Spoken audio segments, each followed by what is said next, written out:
Give us a sense of what's happening right now with the pandemic in your community. Right now, my community is Ashland, Ohio. So I came back to the States in October for a 6-month home ministry, and I was planning on heading back to Central Asia on March 30th. Well, that didn't happen, clearly.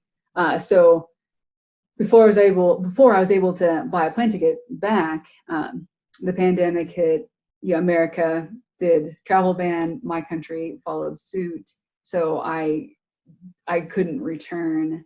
So my teammates are still over there, and our country is taking this very seriously and doing all they can to slow the spread. So it's a state of emergency, curfew. You can't leave your apartment, your home, without documents. There's police checkpoints everywhere. You have to stay within a 1.5 kilometer radius from where you live. They can't work and they can't pay rent. And that's the situation with so many people. So there's real concern. I've been hearing stories of, in my country, not as much, but other countries around, that people are far more concerned about starving to death than they are about getting sick with coronavirus. How did you feel being stateside when this happened? The range of emotions, and wait 5 minutes and I'll feel something else. The wanting to go back, that's my home. That's where I live. That's the people I love. And I can't be there. And even if I were there, I'd be stuck in my apartment. I couldn't go out and do anything anyway. So, on one hand, I am so grateful for the sake of my mother's nerves. My poor mother, she's my mom, and she worries, and she is so grateful. My parents are so glad I'm here and not there. And, I'm in Ashland, Ohio, and I live outside of town, and we have lots of woods to go play in. I go for long walks, and if I were, in Asia, then that wouldn't be the case. So yeah, on one hand, I'm really grateful to be here and not there, where there's more freedom, and I'm doing the same things from here that I would be doing over there anyway. Except that since I'm home, I told my dad that he has to teach me woodworking, because over there we're trying to work with kids with disabilities and build basic chairs to get these kids off the floor and in a seated position so they can gain muscle strength and functionality. So, all right, we're using this time as well as we can and making my dad teach me stuff. What do you hope happens after the pandemic? What do you hope? What doors do you hope open? In Central Asia, we're praying, and the believers there, they're working and they're reaching out through online ways and WhatsApp, and people are hearing about the gospel because they're bored. They're so bored.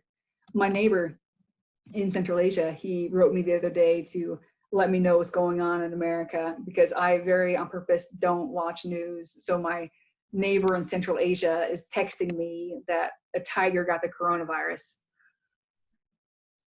And so I wrote him back and said, listen, I on purpose don't listen to the news because there's no good news in it. And then I just shared the gospel with him. So over text, I just got to share the very basic gospel message and send him a link to the Jesus film. And that's actually the most direct I've been with this neighbor. And he was really pleased by it. We have hope because of Jesus. The most of the world does not have this hope. We better just proclaim the message of Jesus, the message of the resurrection of the dead.